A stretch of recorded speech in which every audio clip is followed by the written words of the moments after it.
It is a good life. I'm so grateful to be here. I'm so grateful to be back. I was traveling for a couple of weeks, and I'm thrilled to be here. I'm thrilled to talk to you about this topic.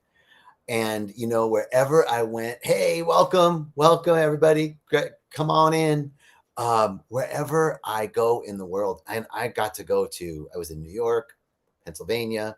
Hey, brother, welcome, everybody. I got to go to France and Spain, and wherever I went, people wanted to know about rythmia.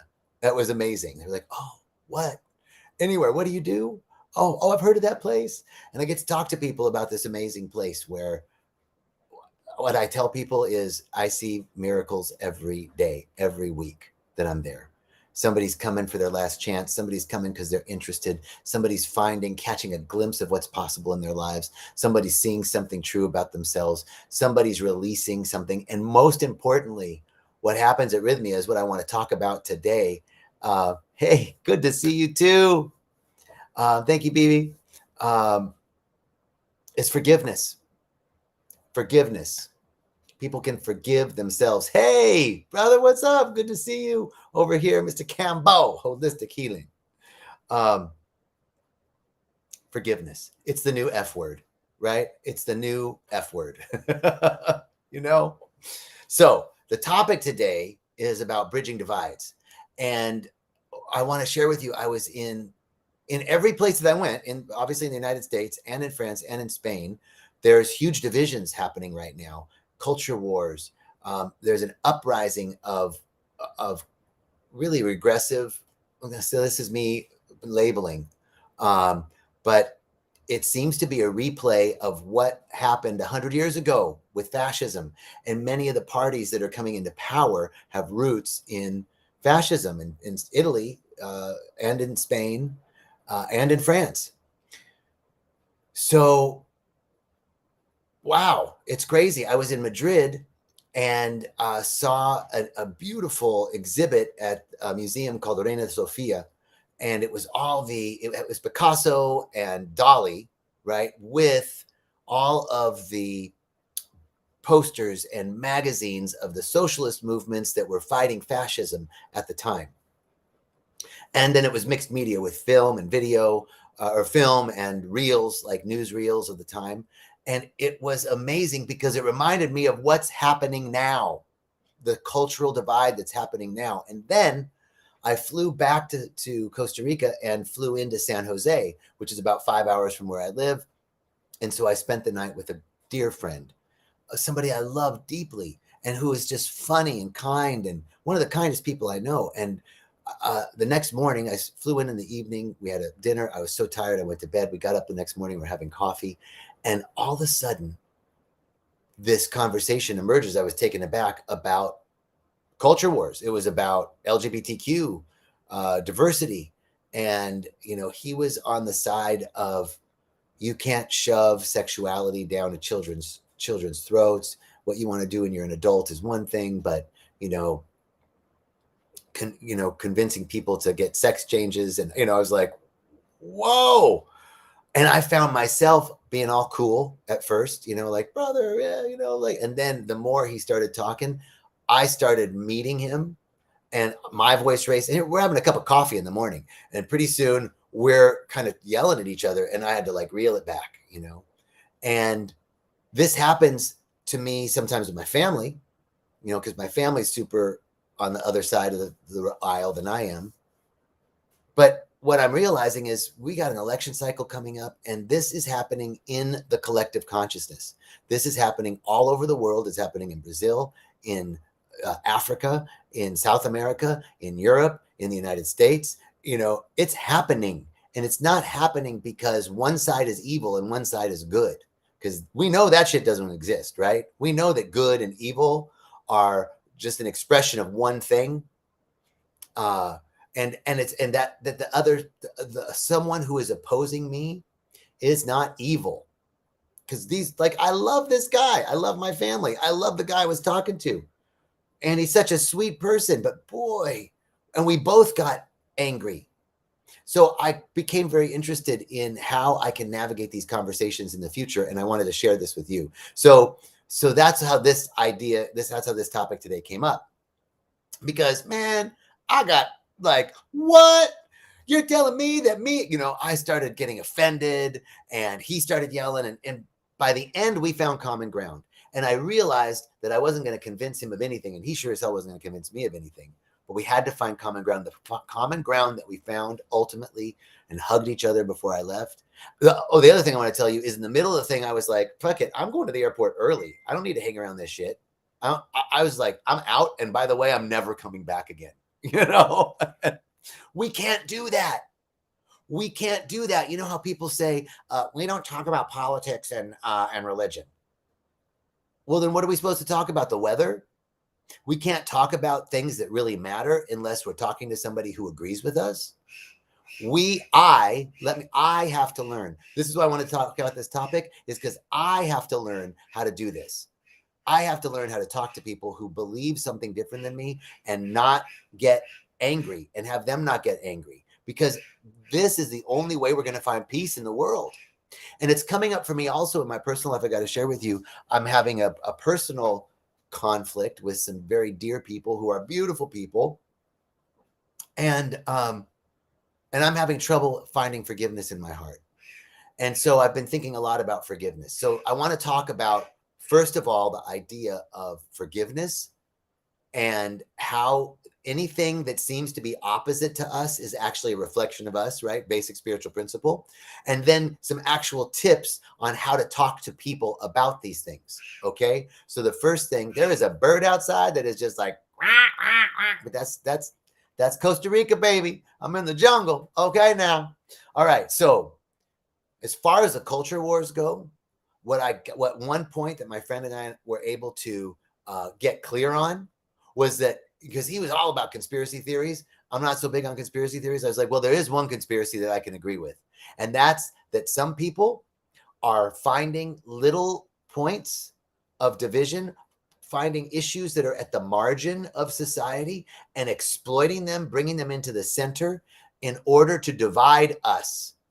And that's what I said to him. This conversation that we're having over coffee, that's the only conspiracy theory there is out there that I'm going to believe in, is that somebody's trying to gain power, and somebody's trying to gain material success to grab whatever it is that they want by distracting us from the real issues.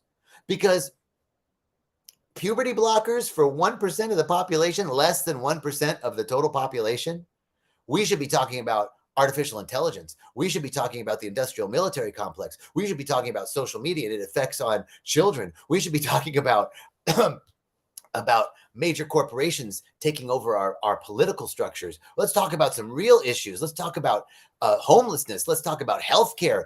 We're talking about puberty blockers and LGBTQ diversity. Whoa, why are these issues coming up? That's the conspiracy, because somebody wants us to be pissed off at each other about shit that's on the margin. So here I am saying that all of this stuff. Wow, that's a beautiful bird. I wish I could just turn this around. It's a cutthroat blue jay, right? That's the one making all that noise. Okay, it's just outside my window, right there. So the real issues is that somebody wants to gain power, and they're exploiting these marginal issues to divide us. And how do we not get divided? How do we, because the division that we see is just an expression of our own fear. So I want to talk about first true forgiveness. This is not something that I'm preaching. It's something that I'm trying to learn. I'm trying to learn true forgiveness. I'm not preaching to anybody about anything. I'm sharing with you my journey. I'm walking. This is called walking the path. We're walking the path together. So if you want to walk the path of forgiveness with me, let's try and talk about that. Because true forgiveness is really the only thing that can change the world. Not yelling at each other about talking points. True forgiveness is the only thing that can really change the world. And the real benefits of true forgiveness only go to the forgiver. And it's hard, man. I'm telling you. Forgiveness is the miracle. It's a miracle because non-forgiveness is the ego's plan. Non-forgiveness is division and separation, and that's the ego's plan. True forgiveness is Spirit's plan of love. True forgiveness is a great plan of love, of the universe's great plan of love. So we have to practice forgiveness. It's called practicing forgiveness because You don't do it perfectly right away. So I'm practicing forgiveness. I have to practice it over and over again until I can master it, right? Hey, Tate, love you. Mark, thank you. Gosh, you guys, thank you for joining in. So the conflicts, here's what I'm coming to learn, is that the conflicts that I'm having, like that conflict I had with my dear friend in San Jose, and the conflicts that I might have with my family when we get together for the holidays, or when we talk about politics, or anybody that we're talking about, because we all know that we're surprised about who believes something opposite from us, right? Because it seems so clear to us that our side's right, whatever it is that you believe, whether you're on one side of the debate or whatever it is. But the conflict, whatever the conflict is in our lives, whatever the conflict is in my life, it's the symbol of what division is within me. It's a division within me. That's the only thing that it's represented. So anytime that I'm against somebody, I got to stop. That's the first thing in walking this path together, is to stop and realize that any conflict, anyone that I think is against me, anyone that I think is attacking me, is symbolizing a conflict within me. So that's the first piece, that there's nothing out there, that it's all a projection of me, of you. So there's really no one else to forgive but ourselves. And God certainly doesn't have to forgive us. Why? Because God doesn't condemn. There's no condemnation in the divine presence of unconditional love. Forgiveness is a human thing. It's not a divine thing. Forgiveness is a human thing. So I need to forgive myself by forgiving others instead of attacking them. That's hard. That's hard. And even if it's just mental, I'm noticing within myself, I can keep my mouth shut. I can be really good about not saying something, but in my mind, I'm laying landmines and dropping bombs for those people, right? So it's not just about the words coming out of my mouth. It's the energy and energetic vibration of forgiveness or non-forgiveness within me. If I'm attacking somebody in my head and being all quiet and nice outside, that's like so Southern. Oh, God bless your heart, bless your soul, right? So the real secret is what we've heard forever. It's that what we do to another, we do to ourselves. That the person that I think is attacking me is actually me. And me attacking them is just attacking myself. So whoever takes the role of the enemy or the attacker, or what seems to cause me pain or suffering in my life, it's just my own unconscious guilt and shame coming up, projecting out, and reflecting back to me. Because the universe is reflective. It's reflective, and whatever's happening is reflecting back to me, the areas within me that are seeking to be healed. My brother says it's me projecting my worthiness or unworthiness on others. How dare they not share my same beliefs, and me thinking it's about me personally. Right, man. I mean, and I get so hooked by it, bro. Oh, hooked. Oh, man. So the only way to forgive what is within me is to forgive what appears to be outside of me. So if I know that all forgiveness is self-forgiveness, the only way to get to self-forgiveness is forgiving what appears to be outside of me. So, I mean, the universe is really, really, really just reflecting it back, reflecting the duality, the division within my own mind. So, I mean, it's really an inside job. It's really an inside job. So some practical tips. Right? How do we make some practical tips, to navigate this when we're talking to people? Because peace is predicated on open, loving communication, not positioning and strategizing. And it certainly isn't withholding that's going to bring peace to the world. And this is, if we want to see peace in the world, we got to see peace within ourselves. Martin Luther King Jr. said, if we will never realize peace on the planet until we realize the interconnected nature of all of reality. He's telling us the same thing, that we've got to see what seems to be outside of us is really what's within us. So, all right. So I actually took some notes. I'm referring to some notes now because I really wanted to, I'm learning this. I'm learning this, man. We're walking the path together.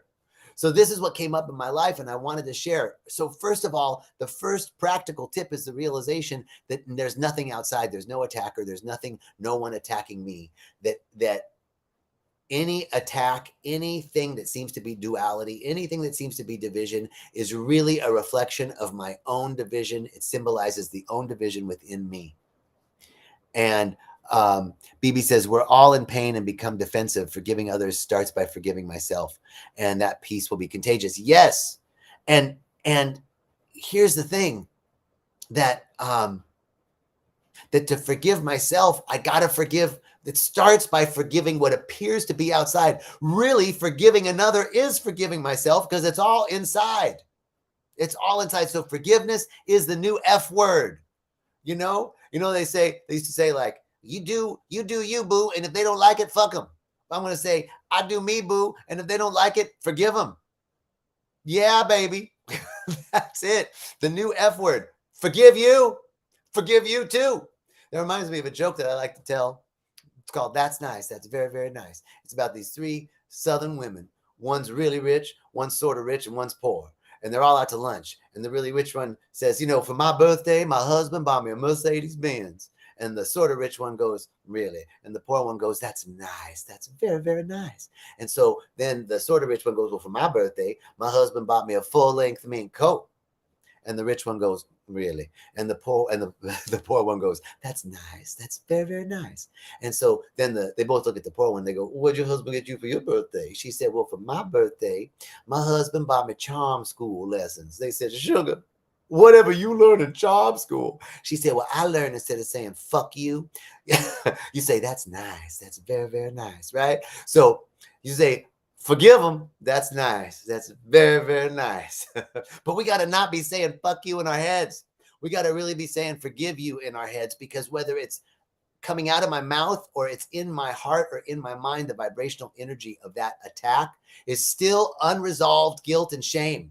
So forgiveness begins by forgiving what appears to be outside of me. All forgiveness is self-forgiveness, but it starts by forgiving what appears to be outside of me. I got to forgive. Now, man, I don't know exactly how to do this. It's called practicing forgiveness, because we got to do it over and over and over again until we master it. There's 4 levels of mastery. The first level of mastery is you're unconscious incompetent. Like, I didn't even know how to tie my shoes, right? When I was little, I didn't know there were shoes. I didn't know how to tie my shoes, right? And then I became aware there's these shoes. I got to tie them. And I was incompetent at it, right? Hey, Kat. I love it. Thank you so much. Kat says all forgiveness is self-forgiveness. Love that. It's the truth. And forgiving what's outside is forgiving within. All right. So how do we master it? Mastery has 4 levels. The first level, you're unconscious and you're incompetent. I didn't even know, and I'm using tying my shoes in as an example, right? I didn't even know that there was shoes to tie, and I was incompetent at doing it. Then I learned I got to tie my shoes, and I was incompetent. So there's conscious, incompetent. Then the next level is conscious, competent. Then I learned how to tie my shoes, but I had to really concentrate, how to tie them. So I was conscious and competent. When I really focused on it, I could do it. Now, the biggest learning curve is between conscious and competent and conscious competent. That's the biggest hurdle, right? And then eventually, through practicing over and over and over again, I'm unconscious incompetent. I don't even think about tying my shoes anymore, and I'm completely competent at it. This is the mastery that we have to find in forgiveness, right? I'm aware now that all forgiveness is self-forgiveness, and to forgive myself, I have to forgive what's outside of me, what appears to be outside of me, and that any conflict that I see, any argument that I have, any attack that I feel, any pain, any suffering is really symbolizing the own pain, the suffering, the pain, the duality within me. And now, when in conversation with people, I have to learn how to master this forgiveness. How do I master the forgiveness? Well, the first thing is to really actively listen, right? And be empathetic, because, as BB says, we're all in pain, right? And what I really realized about my friend is, whatever it was, he felt really strongly that something bad was happening to kids. And we ended up agreeing that we all love kids and we want kids to be safe. And we also agreed that that diversity is good to teach. We could get there, you know. And we don't have to figure out talking points. We just have to find common ground, because it's not about convincing the other person, but finding love in our hearts and being able to forgive, right? Instead of me walking away from that conversation and finding, leaving that with anger in my heart towards my friend, right? So active listening and practice, being attentive, showing empathy, seeking to understand instead of, to be understood, right? That's another huge piece. And find the underlying core values. Like that's what we did. We found our underlying core values. And to do all that, we got to take a breath. We got to just remember, whoa, okay. I remember that anything that appears to be an attack, because I got really like, are you telling me that you're offending me? You're telling me that my existence is unacceptable, that just me being gay is hurting children, right? Like that's what you're talking about, right? So I got all about it. So we don't need to get offended. We don't need to get offended about anything. Whenever you're talking to someone around that has a different view than you, it's showing empathy, it's actively listening, it's taking a breath and finding the underlying core values, not convincing someone of your opinion or that their opinion is right or wrong. Taking a breath is huge. Remember, whatever appears to be a conflict outside is actually a symbol of my own conflict. And then finding that common ground, looking for shared interests, values that could start as a starting point. We just got to start. We just have to find a way back together, because you love these people. I love these people. They're people. They're just people. Remember, after 9/11, it didn't matter. Everybody was American, right?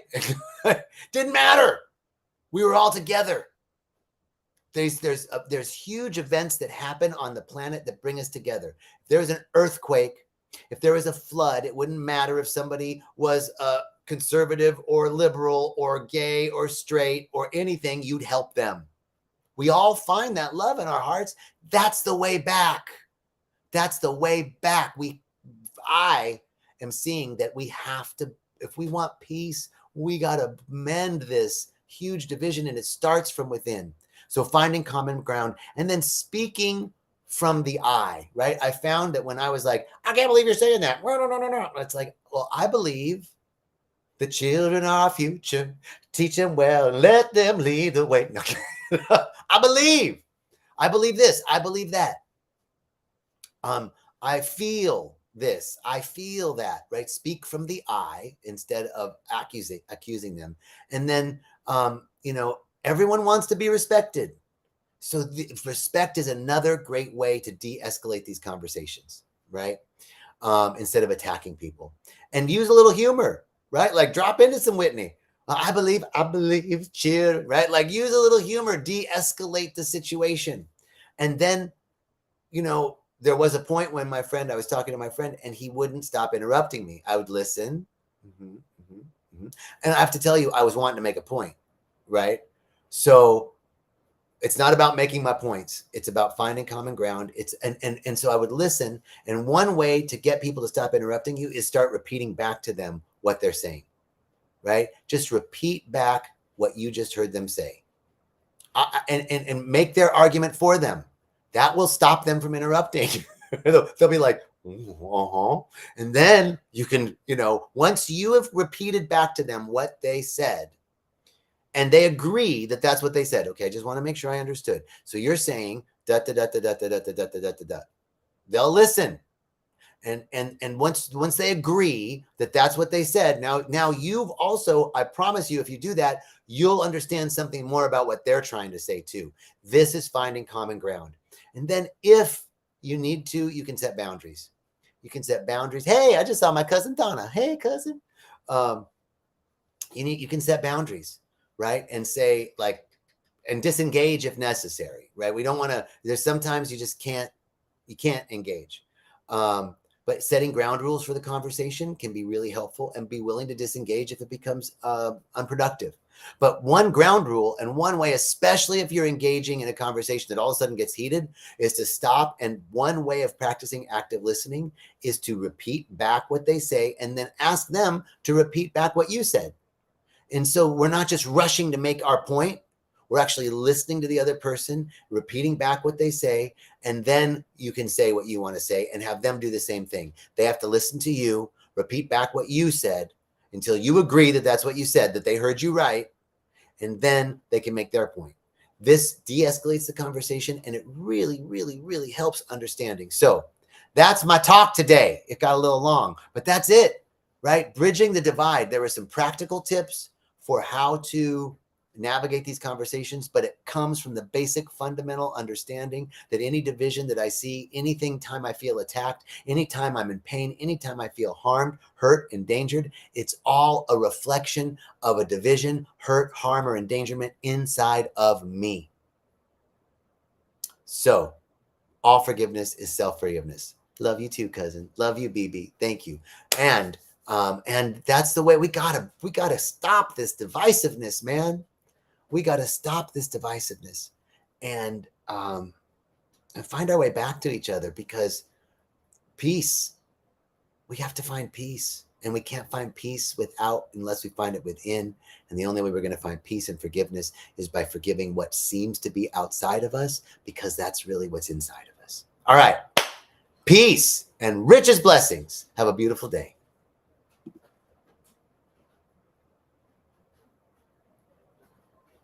Oops, I'm trying to stop.